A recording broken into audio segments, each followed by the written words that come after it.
My heart didn't just skip a beat when the maid grabbed my arm, it stopped cold. "Don't go in. Leave. Now." Her voice was barely a whisper, but it sliced through the warm porch light like a knife. I froze on my daughter Sloane's doorstep, a bottle of Zinfandel in one hand and a bouquet of sunflowers in the other.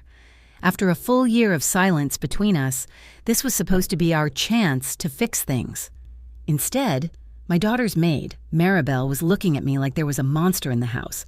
For a heartbeat, I thought it had to be a joke. Maybe Sloane had planned some dramatic surprise. Maybe Maribel was overreacting. But her fingers dug into my arm, knuckles white, eyes wide with real terror. "It's not safe," she breathed. "Please go." I've always liked to think of myself as brave. I'm the mom who never missed a school play, who patched scraped knees and broken hearts, who believed any crisis could be softened with cocoa and lemon bars. But in that moment, standing on that porch, fear wrapped itself around my lungs and squeezed. I glanced past her shoulder. Candlelight flickered inside. Shadows moved, or maybe that was just my imagination. Every instinct screamed at me to push past Maribel and storm inside. My daughter was in there. What if she needed me? But there was something in Maribel's eyes, raw, desperate, that made me back away. My legs carried me down the steps faster than I meant to go. I hurried to my car, hands shaking so badly I fumbled the keys twice.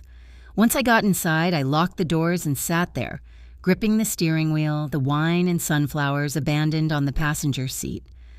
That's when the weight of the last year crashed over me. It had been 12 months since Sloane and I had spoken. 12 months since a stupid argument about the right way to cook Thanksgiving turkey had turned into a full-blown Cold War. For the record, deep fried is not the answer, no matter what the internet says. I'm Nadine, the good mom who prided herself on being involved, on showing up, on caring maybe a little too loudly. But somewhere between Sloane becoming an adult and me still seeing her as my little girl in pigtails, we both dug our heels in. Stubbornness runs in the family. It's not one of our better traits. The silence started as a few days of not talking, stretched into missed birthdays, and eventually hardened into a year of nothing. I'd sent memes, thinking of you texts, little olive branches that all vanished into the void. I told myself she was busy, that she needed space. Deep down, I feared I'd lost her for good. Then, out of nowhere, earlier that afternoon, dinner at my place. 7 p.m., just us. No emojis, no explanation, just a simple invitation. I must have read it a dozen times, my heart doing nervous somersaults. Was this a truce? A setup for another argument? I didn't know. I just knew I wouldn't miss it. I changed outfits 5 times before landing on my favorite green blouse, the one Sloane once said made me look artsy, and black slacks that didn't remind me I'd spent the year stress-eating ice cream while watching Murder, She Wrote reruns. I chose a safe but decent Zinfandel and bought sunflowers because they used to be her favorite. Now, those hopeful little gestures sat wilting in my car as I stared at my daughter's house and replayed Maribel's warning. 10 minutes stretched like an hour. The porch swing rocked gently in the breeze. Shadows shifted behind the curtains. I kept asking myself the same questions. Was Sloane in danger? Was I ridiculous for sitting here? Should I call someone? Just as I worked up the nerve to at least call Sloane, red and blue lights washed over the street. 2 police cars glided to a stop in front of her house, sirens off but lights flashing silently. My stomach dropped. This wasn't some misunderstanding. Something was very wrong. Officers stepped out, moving with that calm, deliberate urgency you only see on crime shows and in bad dreams. One circled toward the back of the house. The other went to the front door. Maribel appeared, opening it wider this time, gesturing frantically as she spoke to him. My phone buzzed in my hand. I almost dropped it. "Mom, where are you?" Sloane's voice shook on the line. "I'm outside," I said, "in my car." Before I could say anything else, the front door flew open and Sloane barreled out, barefoot, eyes red, hair wild. For a moment, she wasn't a grown woman. She was my little girl again, running to me after a nightmare. She yanked open the car door and threw herself into my arms, sobbing. All the hurt of the past year dissolved as I held her, both of us shaking. Between ragged breaths, she told me what had happened. Maribel had been in the kitchen when she heard voices outside the back window. 2 men, low and tense, talking about getting in without being seen. She'd quietly called the police, then hurried to the front door and found me on the porch. Her warning had been an attempt to keep me from literally walking into danger. As Sloan explained, I watched officers escort 2 handcuffed men from the backyard, scruffy, angry, defeated. The sight made my blood run cold. If Maribel hadn't acted so quickly, if I had ignored her warning and gone inside. The police took statements from all of us.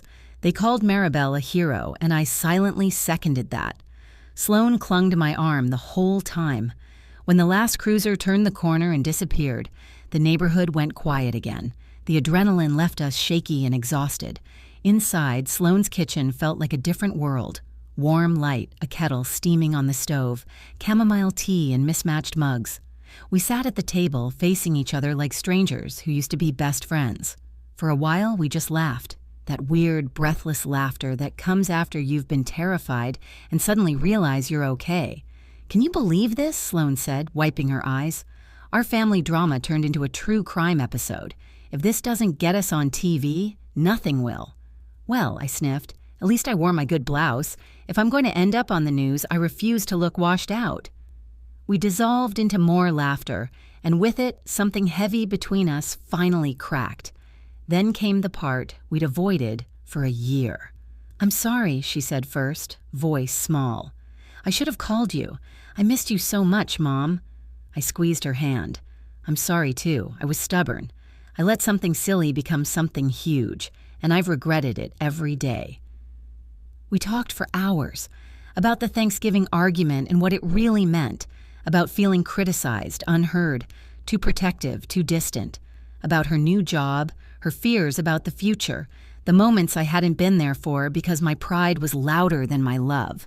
We revisited old memories, burnt turkey, near kitchen fires, the time we got lost on a road trip and ended up at a llama farm, and we cried a little in between the laughter, the good kind of crying, the kind that washes things clean.